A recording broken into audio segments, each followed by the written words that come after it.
Es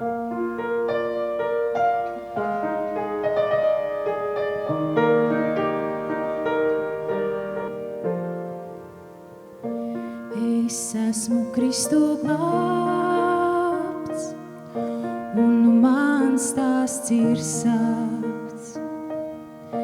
Atkal man piedzimt ļauts, atkal es mīlas skauts. Es esmu Kristu glābts, un nu mans stāsts ir sākts. Atkal man piedzimt ļauts, atkal es mīlas skauts. Un tāpēc man dzīvot ļauts, un tāpēc esmu es sauts, lai mīlestību nestu, lai Kristus mājās vestu. Mīlestība jāuzvar, to tik Kristus darīt var.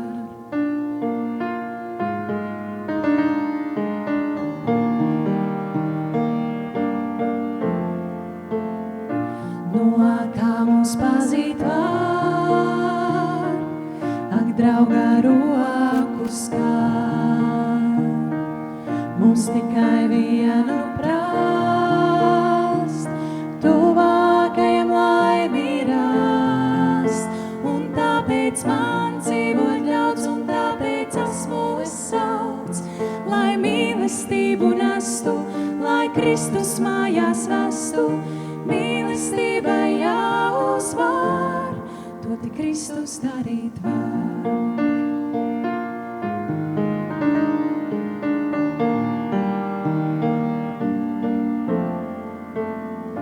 No kā mums pazīt var, ak, draugā roku skar. Mums tikai vienu prast, tuvākajam laimi rast. Un tāpēc man dzīvot ļauts, un tāpēc esmu es sauts, lai mīlestību nestu, lai Kristus mājās vestu.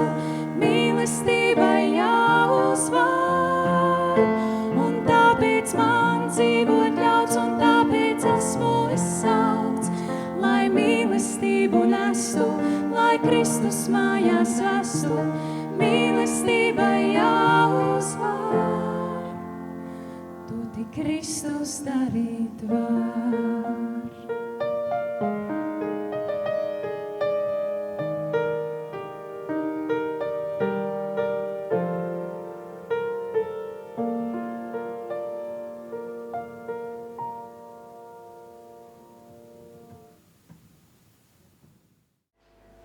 Es gribu pajautāt jums pašā sākumā, kādas jums bija skolā attiecības ar bioloģiju? Vai jums patika bioloģija? Dažas rokas ir, vai ne? Es zinu vēl kādu manā ģimenē, kam ļoti patika bioloģija, un es domāju, ka katrs no jums arī tie, kam varbūt bioloģija ne tik ļoti patika savā dzīvē, ir dzirdējuši tādu jēdzienu kā simbioze, vai ne? Nu, kas tad ir šī simbioze, un kāpēc es vispār par to pašā sākumā gribu mums šeit minēt un teikt? Nu, patiesībā ir tā, ka simbioze tā ir tāda cieša un ilgstoša attiecības, jeb sadarbības starp kaut kādiem augiem un organismiem, jeb dzīvniekiem. Vai ne? Pēc būtības tā ir tāda apusēji izdevīga kopdzīve. Nu, lūk, un Dieva radītajā dabā mums ir daudz tādu unikālu piemēru, kas atspoguļo šo simbiozi, jeb šo sadarbību, jeb šo nepieciešamību būt kopā, dzīvot kopā un eksistēt kopā. Un viens no tādiem piemēriem ir attiecības starp kokiem, jeb koku saknēm un sēnēm. To tādā gudrā vārdā sauc par mikorīzu, bet ir autori, kas to apraksta un sauc par meža internetu. Vai zinājāt, ka mežā ir internets? Jā, ir tā, ka sēnes dzīvo uz augu saknēm, un viņas tur veido tādu kā tīklu. Un tad ir tā, ka augs ražo cukuru un sēne no tā var baroties. Te pašā laikā sēne ar savām saknēm var piesaistīt jau šim kokam daudz vairāk ūdeni un mikroelementus. Nu, viņiem tur tā ļoti labi tā sadarbība tā kā veidojas, un ir tā, ka tas sēņu tīkls mēdz būt tik garš un tik plašs, ka viņš pat savieno vairākus kokus kopā, un tādējādi koks, kas varbūt ir šeit, saņem ziņu un informāciju no koka, kas ir stipri tālāk prom. Tāpēc to sauc par meža internetu, jo koki tādā veidā viens otru var brīdināt un saņemt ziņu par to, ka varbūt tuvojas kādi plēsēji vai kaut kāda invāzija vai kaut kādas citas likstas, kas no kokiem var patraucēt.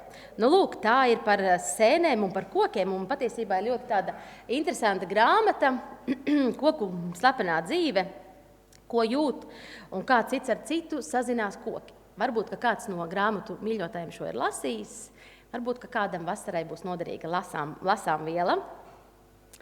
Bet par cilvēkiem. Mēs jau arī esam tādas pašas būtnes, kā koki, kā sēnes, vai ne? Savā ziņā mums arī gribas miedarboties ar cilvēkiem. Mēs nevaram būt vieni paši. Mums vajag, lai mums kāds ir apkārt, lai ir kāds, kam varam palīdzēt mēs, un kāds, kas var palīdzēt arī mums. Un es domāju, ka mēs visi esam lasījuši arī 1. Mūzes grāmatas 2. nodaļā, kur Dievs saka 18. pantā. Nav labi cilvēkam būt vienam. Jā, es tam darīšu palīgu, kas atbilstu viņam. Mēs tiešām esam radīti, lai būtu viens otram par palīgiem, lai būtu viens otram par balstiem. Un tāds nebija Dieva plāns, lai mēs kādreiz kādu uzskatītu par nevajadzīgu, neiederīgu, traucējošu vai nesaprotamu, vai ne? Bet tā ir sanācis, kad mums atkal no jauna katru dienu ir jāmācās šī mīlestības uzņemošā vide. Mums jāmācās, kā mums atkal būt mīlošiem, jo grēks mazliet to mūsu situāciju un to izpratni par to, kā mums izturēties vienam pret otru, ir pabojājis. Tāpēc mēs šodien padomāsim mazliet vairāk par šo, jo tas vairs nav tik dabiski. Mums būt vienam otram un palīdzēt vienam otram, mums tas ir jāmācās un jāatgādina sev katru dienu. Un es aicinu arī jūs lasīt līdzi Bībeles pantus, ko šodien apskatīsim. Un pirmais būs no Marka evaņģēlija 12. nodaļas. Tātad Marka evaņģēlijas 12. nodaļa no 30. līdz 31. pantam. Un tev būs to kungu savu Dievu mīlēt no visas savas sirds un no visas savas dvēseles un no visa sava prāta un no visa sava spēka. Otrs ir šis. Tev būs mīlēt savu tuvāku kā sevi pašu. Cita lielāka baušļa par šiem nav. Šī doma ir tik būtiska, ka Jēzus šo atkārto vairākos evaņģēlijos. Tas mums ir uzrakstīts par atgādinājumu. Arī Mateja evaņģēlijā šī doma skan līdzīgi. Tev būs mīlēt savu tuvāko kā sevi pašu. Kāpēc? Kāpēc šis ir tik svarīgi? Kāpēc tas tiek uzsvērts atkal un atkal? Vai tiešām mums tik grūti iet ar viens otra mīlēšanu?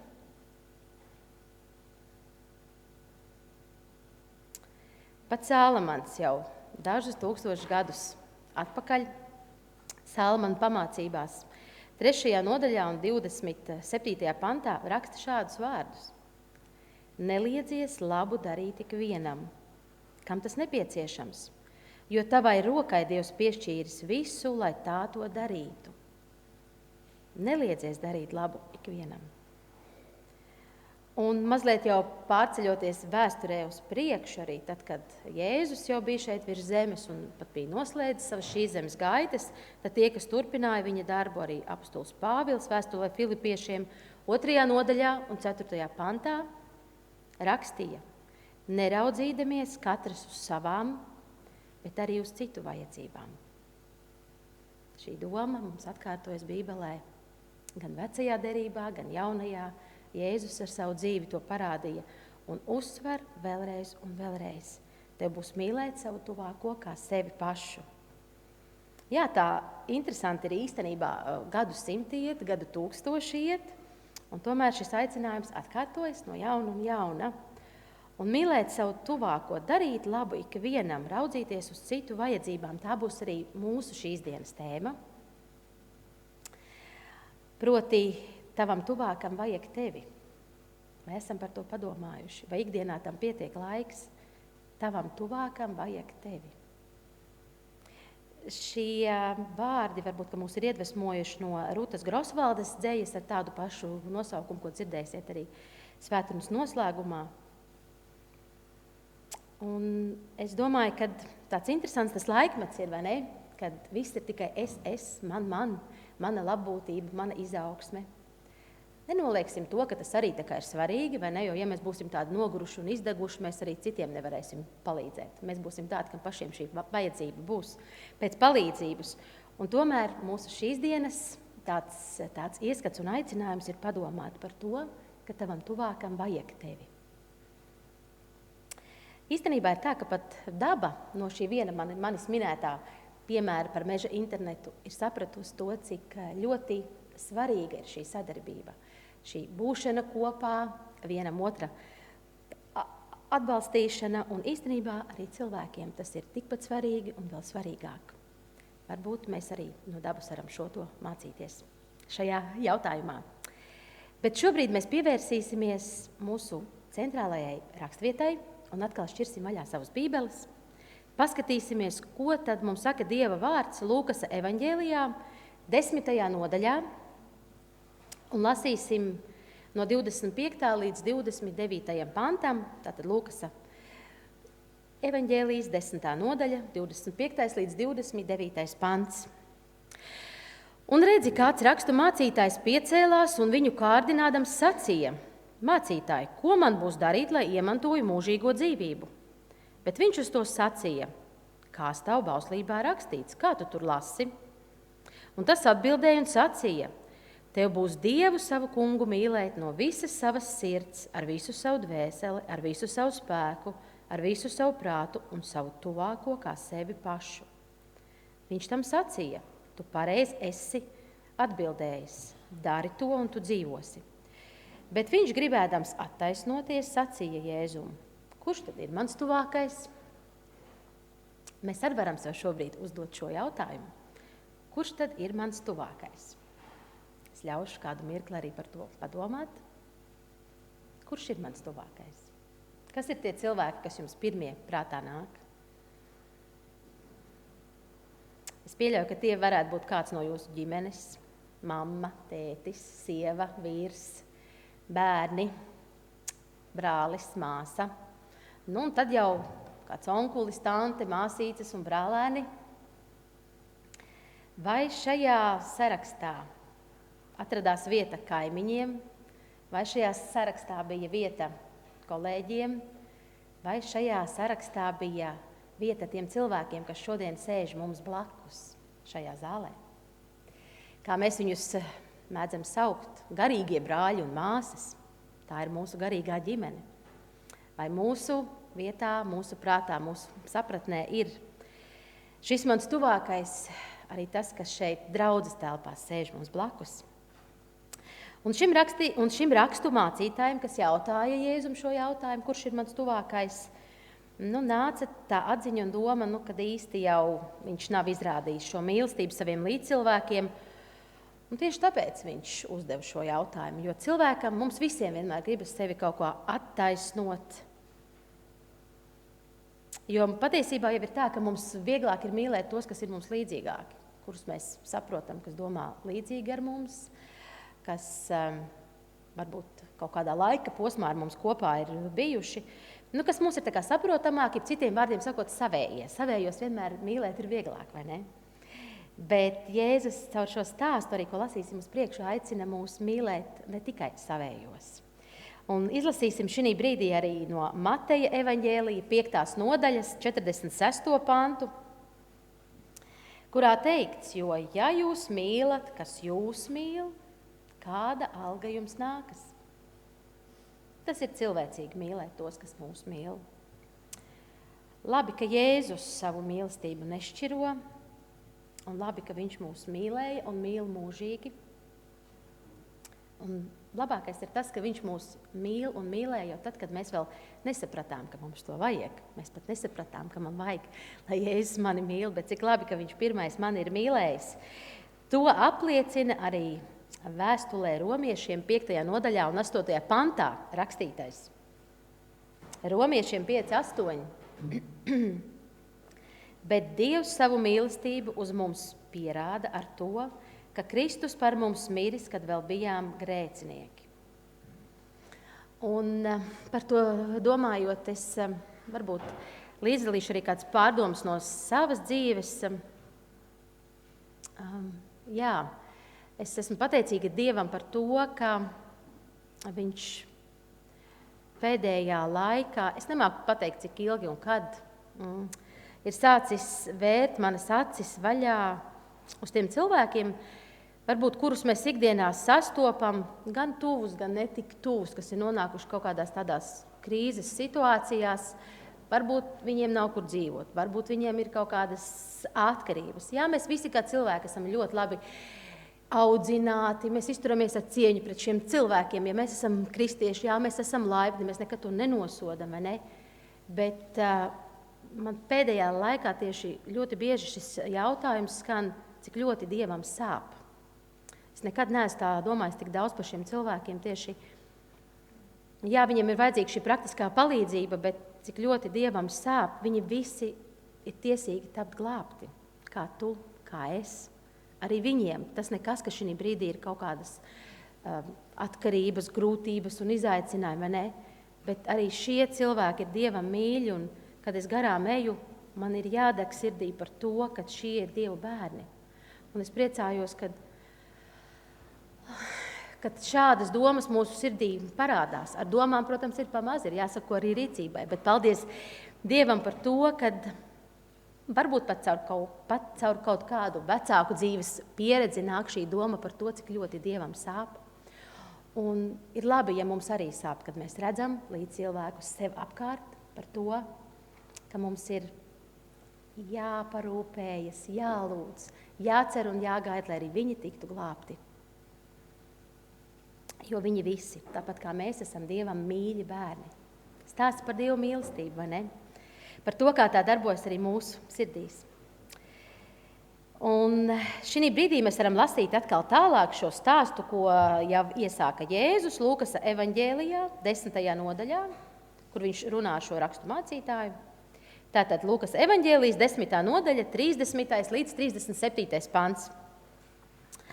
Tad Jēzus atbildēja un sacīja: kāds cilvēks gāja no Jeruzālemes uz Jēriku un krita laupītāju rokās. Tie tam noplēsa drēbes, sasita un atstādami viņu pusmirušu guļam aizgāja. Bet nejauši kāds priesteris gāja pa to pašu ceļu un to ieraudzījis, viņš aizgāja garām. Tāpat arī kāds levīts nāca gar to vietu, to ieraudzīja, bet aizgāja garām. Bet kāds samarietis savu ceļu iedams, tuvojās viņam un viņu redzot sirds tam iežēlojās. Un piegājis viņš pārsēja viņa vātis, ieliedams tajās eļļu un vīnu, pēc tam viņš to cēla uz savu lopu un to aizveda mājvietā un to apkopa. Bet otrā dienā izņēmis 2 denārijus, iedeva tos saimniekam sacīdams: kop viņu, un ja tu vēl ko izdosi atpakaļ nākdams, es tev to atdošu.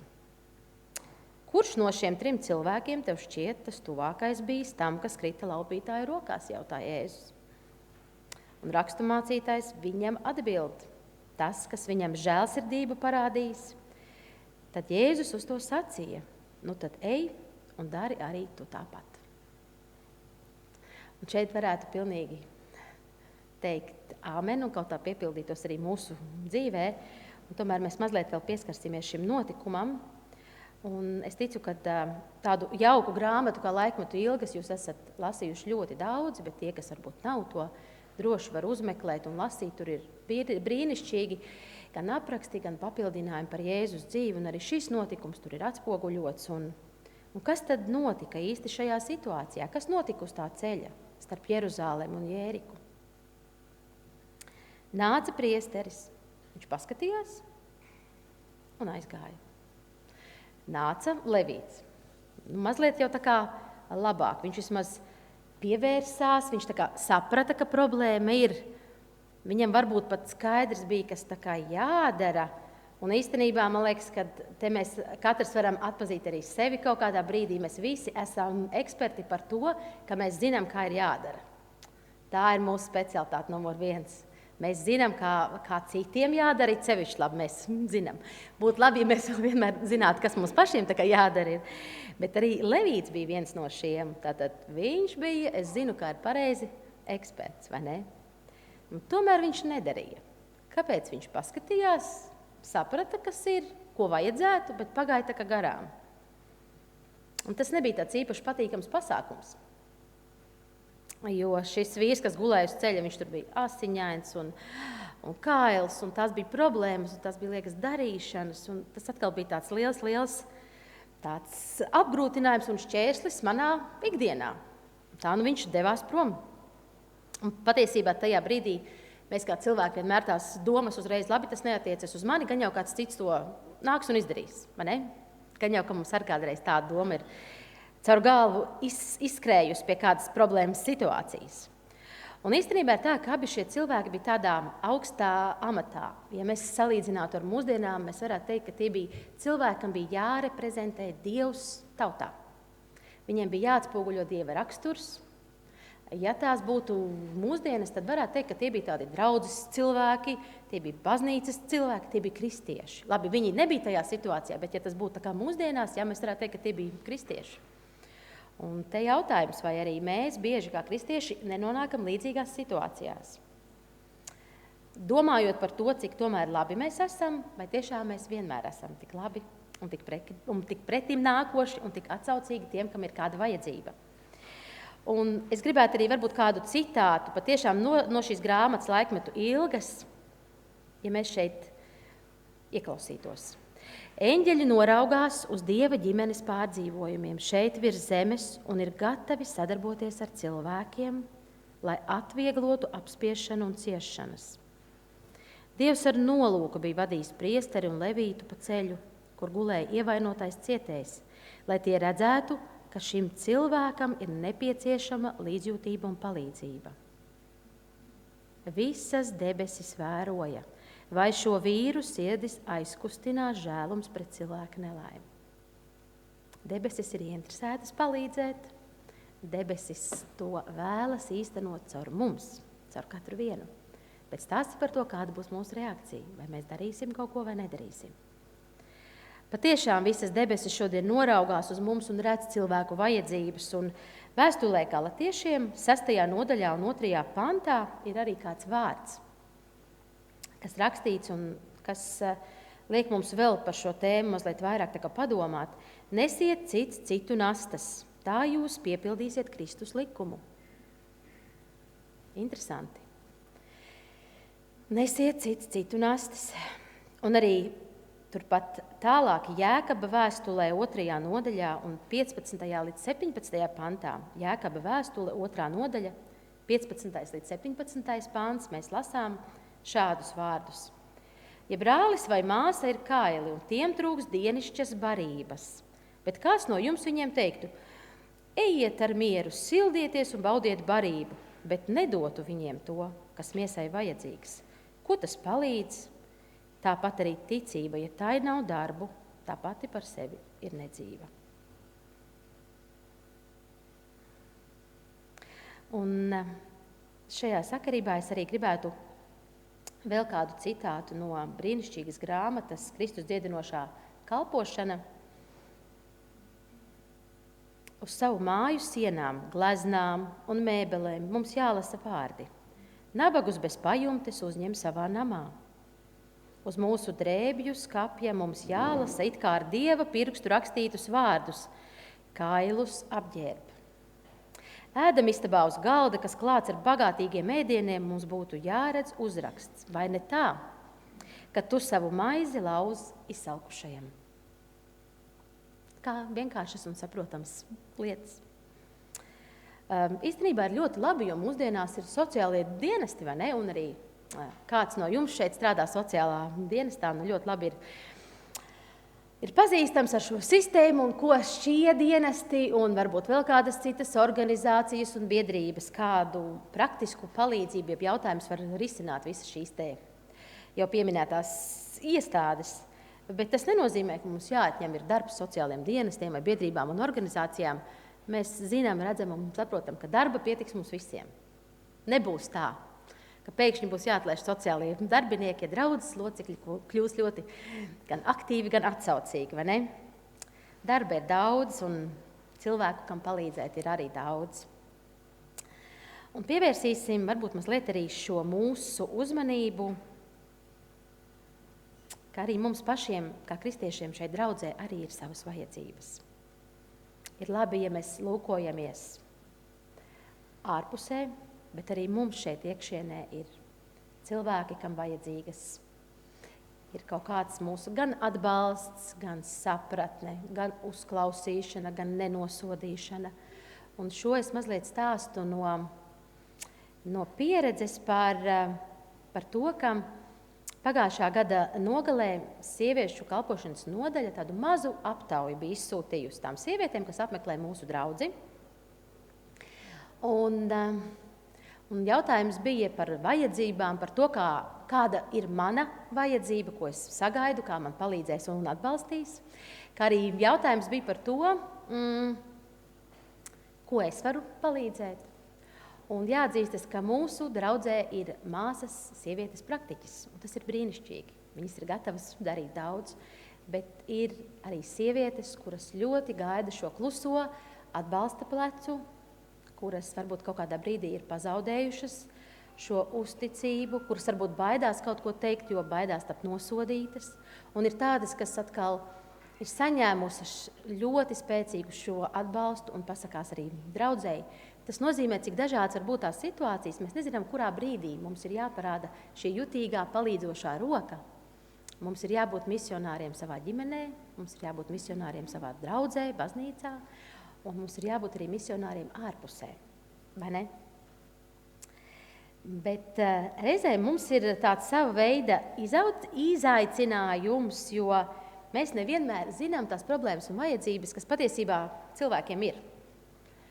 Ir citreiz tā, ka mēs paši izdomājam, balstoties kaut kādā savā kristīgajā pieredzē, kaut kādās tur zināšanās par Bībeli, teoloģiju, kas tiem cilvēkiem ir vajadzīgs, to mēs zinām. Un to mēs viņiem gribam dot un teikt un stāstīt, jo tā ir pareizi.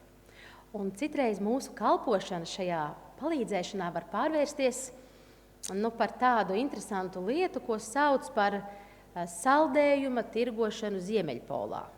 Un mēs nesaprotam, kāpēc Ziemeļpolā nav tāda piekrišana saldējumam. Jo patiesībā cilvēku vajadzības nevienmēr ir tās, ko mēs iedomājamies.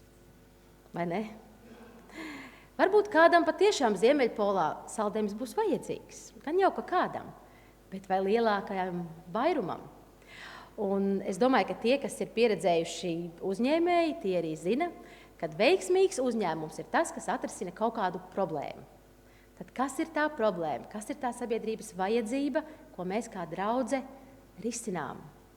Kas no mūsu kalpošanas, no mūsu darba, no mūsu esamības šeit ir tas vērtīgais, kas palīdz mūsu pilsētā, kas palīdz mūsu ciemā, mūsu mājas pagalmā un arī mūsu draudzē pašiem šeit.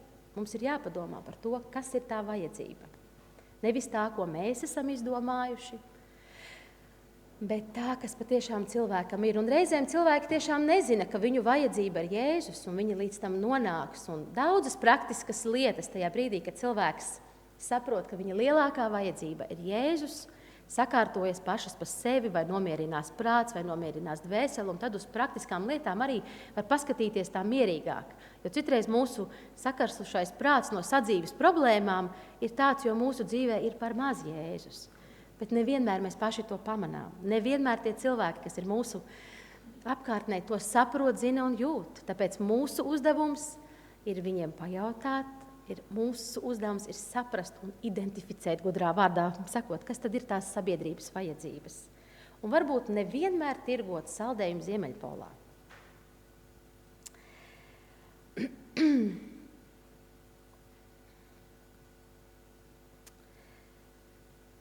Es šī brīdī gribētu arī padalīties ar kādu liecību no manas dzīves, jo, kā jau mums Agnese teica, mums otrajā daļā būs sieviešu māsu sadraudzības pēcpusdiena, un tajā mēs līdzdalīsim arī kādus stāstus no mūsu dzīves, kur mēs esam sajutušas kādu gan atbalstu, gan palīdzību no draudzes cilvēkiem, kā tas mūs ir stiprinājis. Varbūt ir kāds, kam mēs esam snieguši palīdzību, un tādā veidā tas mūs ir uzmundrinājis un pacēlis. Un es varbūt mazliet arī pastāstīšu par kādu manu bērnības dienas notikumu.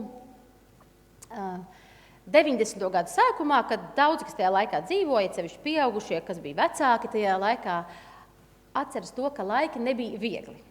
Kādam varbūt bija vieglāki, kādam netika viegli. Mūsu ģimene, 3 bērnu ģimene, 5 cilvēku ģimene, mēs dzīvojām pilsētā. Un, ikdiena mums bija diezgan izaicinoša. Jā, mums bija mazdārziņš un varbūt kaut kādas ēdamlietas mēs arī tur izaudzējām, bet jāatzīstas, ka vecākiem tas bija ļoti grūts un sarežģīts dzīves periods. Viņi darīja, ko varēja, bet pilsētā govis mums nebija, piens mums nebija. Tas bija jāpērk par naudu. Un, tādi interesanti laiki bija, bet es varu teikt to, kā bērns es to neizjūtu nekā problēmu. Man tas bija saulainā bērnība. Ja, priekš manis tā bija, un patiešām Dievs man ir devis brīnišķīgus vecākus un ģimeni. Mēs kļuvām par kristiešiem apmēram tad, kad man bija kādi gadi 9 vai 10. Un gājām uz dievkalpojumu katru nedēļu, un dievkalpojumā bija kāds pensionārs, vārdā Jānis. Tāds kungs gados, tāds omulīgs un sirsnīgs, citiem vārdiem sakot, foršs onkulis. Un Jānis bija diezgan vientuļš, jo viņas sievas vairs nebija, un bērnu viņam nekad vēl nebija bijis. Un kaut kā tā dabīgi mums izveidojās tā sadraudzība viņam ar mūsu ģimeni. Un viņš ļoti pēc šī ģimenes siltuma ilgojās, un tad viņš lūdza mums, vai viņš var mūs apmeklēt. Es neatceros precīzi, man liekas, reizi mēnesī vai 2 reizes, bet zinu, ka tas bija trešdienas.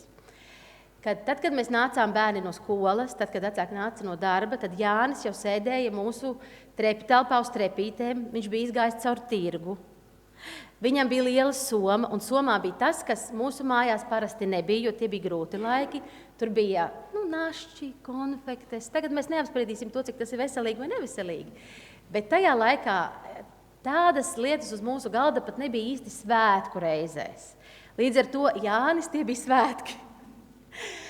Un viņš vienmēr gaidīja, un viņš bija sagatavojies. Viņš iedeva mums to sīkumiņu, kas varbūt mums kā bērniem tajā brīdī mums šķita, ka mums netiek, ja tur kāda konfekte vai kaut kāda vafele, bet viņš saņēma no mums to, kas pietrūka viņam, šis ģimenes siltums, šī sirsnība.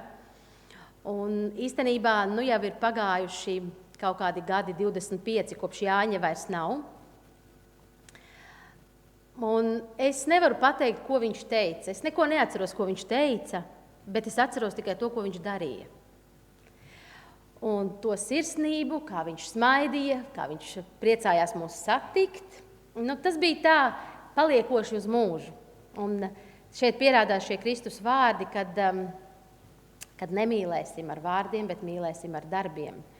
Mīlēsim savu tuvāko kā sevi pašu. Jā, tās ir lietas, kas mums vēl jāpamācās. Un īstenībā, ja mēs atceramies atkal šo stāstu par žēlsirdīgo samarieti, es domāju, cik jauki, kad samarietis nerunāja, bet darīja. Jūs iztēlojaties, ja samarietis tagad būtu gājis pa to ceļu un tagad sācis gudru teoloģisku lekciju par to, draugs mīļais, kā tu iedam šo 25 kilometru garo ceļu no Jeruzālemes uz Jēriku, tur bija arī tāds ļoti liels slīpums uz leju, kādu kilometru, kā tu nesaprati, kas tev jāņem līdzi, kā tev jāuzmanās. Samarietis neko neteica. Viņš nemācīja, nepamācīja, viņš nāca un izdarīja. Tātad viņš ieraudzīja, viņš reaģēja uz to situāciju un viņš izdarīja. Un īstenībā es domāju, ka tas ir aicinājums arī man, tas ir aicinājums jums ieraudzīt, pamanīt, reaģēt, nepaiet garām kā priesteris vai levīts un arī izdarīt, kā to darīja samarietis. Un īstenībā jau ir tā, ka līdzībā par samarieti mūsu glābējs Jēzus ir šis samarietis. Viņš ir šis samarietis, kurš atrada mūs kā grēciniekus ceļmalā. Jā, mēs bijām grēcinieki. Mēs varbūt nesapratām par to, cik mēs esam sasisti, kaili un slimi tur ceļmalā, bet viņš parādīja šo vajadzību, viņš parādīja šo mīlestību, un viņš pacēla mūs un parādīja, ka var būt dzīve savādāk, kad var būt dzīve ar Jēzu. Un kāda tā var būt? Ka tā ir tāda, kad par tevi parūpējas. Un pat, ja tas nav cilvēks, tad tas ir vienmēr Dievs, kurš parūpējas par tevi un dod tev šo dvēseles dziedināšanu. Un es domāju, ka Jēzus par to ir pelnījis vislielāko slavu, godu un pateicību, kad viņš nav tikai runātājs, bet darītājs. Ka viņš mūs pamana, ka viņš reaģē uz mūsu vajadzībām un ka viņš reāli mums palīdz. Un vēlos ar jums vēl lasīt pēdējo noslēgumu pantu, kas ir rakstīts 1. Jāņa vēstulē, 3. nodaļā un 18. pantā. Tātad 1. Jāņa vēstule, 3. nodaļa un 18. pants. Bērniņi, nemīlēsim vārdiem, nedz ar mēli, bet ar darbiem un ar patiesību. Lai Dievs palīdz man, lai Dievs palīdz arī tev, un tev un mums visiem, būt tiem, kas nemīl ar vārdiem, bet mīl ar darbiem. Un lai dienas gaitās mums nepazūd nekad šī doma un šī vēsts par to, ka tavam tuvākam vajag tevi. Un varam droši tur liet iekšā arī savu vārdu. Tavam tuvākam, Edīt, vajag tevi. Tavam tuvākajam, Jasmīne, vajag tevi. Tavam tuvākajam, un jūs katrs zināt pats savu vārdu.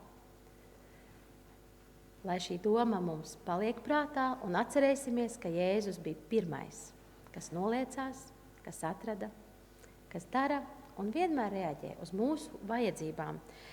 Par to viņam, lai ir slava, gods un pateicība, un lai mums katram arī to izdodas īstenot. Āmen!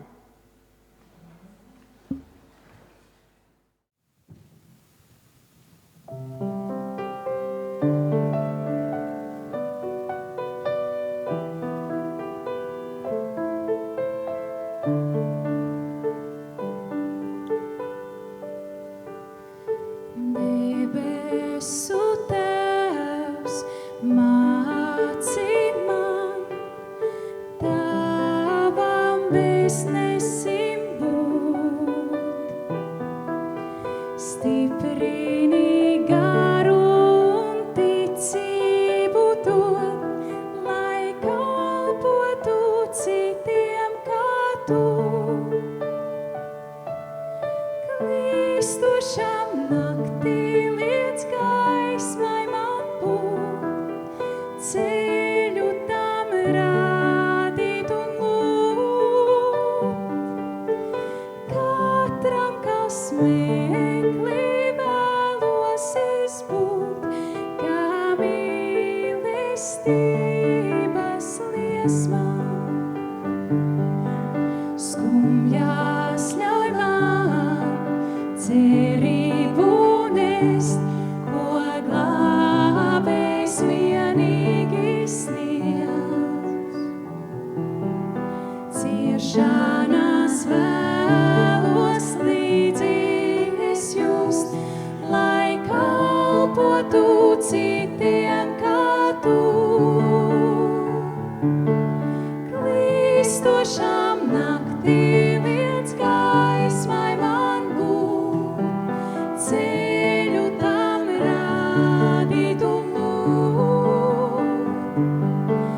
Katram, kas meklē, vēlos es būt, kā mīlestības liesmā. Vēlos ikvienam it visu sniegt, lai dāvātu citiem kā tu. Bailēs dod spēku man drosmīgam būt un dzīvot, kā dzīvoji tu. Klistošam naktī liec gaismai man būt, ceļu tam rādīt un lūgt. Katram, kas meklē, vēlos es būt, kā mīlestības liesmā. Klistošam naktī liec gaismai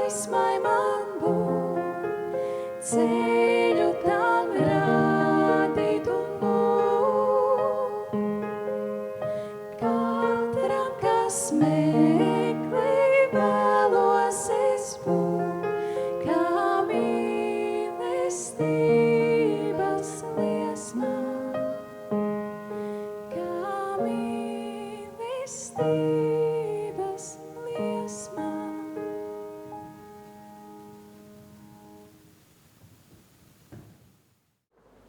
Paliksim kopīgā lūkšanā visi.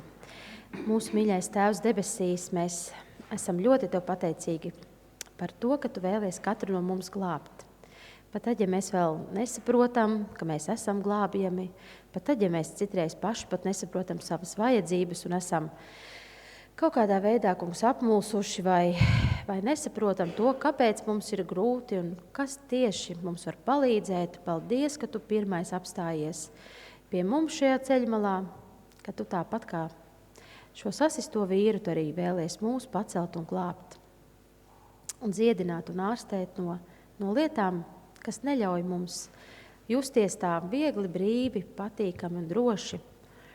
Bet mēs arī vēlamies lūgt, lai tad, kad mēs, kungs, esam pacelti, lai arī Tu pats varētu mūs vadīt tā, ka mēs varētu būt tie, kas kalpojam citiem, lai mēs esam tie, kam acis ir atvērtas un mēs saredzam citu vajadzības, lai mūsu sirdis skumst par citu cilvēku vajadzībām, lai mums pietiek laika un spēka redzēt ne tikai to, kas mums ir vajadzīgs, bet kas ir vajadzīgs mūsu līdzcilvēkiem.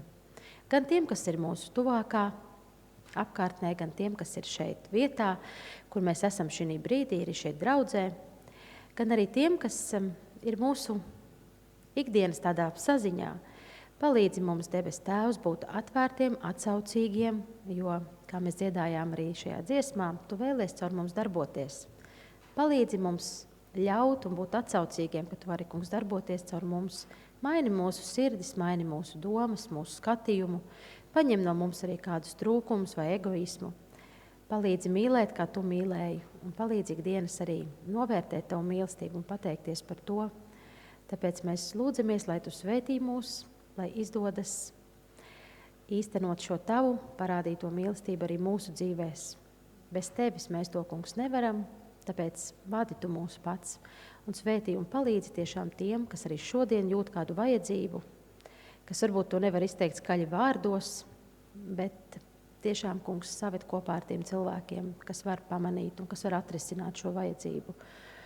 Un lūdzamies, lai Tu svētī katru, lai katrs aiziet no šī nama ar tādu piepildījumu, ar mieru, ar uzticību un ar pārliecību, ka Tu, kungs, visu redzi, Tu visu pārvaldi un ka Tu mīli mūs visus. Paldies Tev par visu, slava, gods un pateicība. Jēzus vārdā, āmen.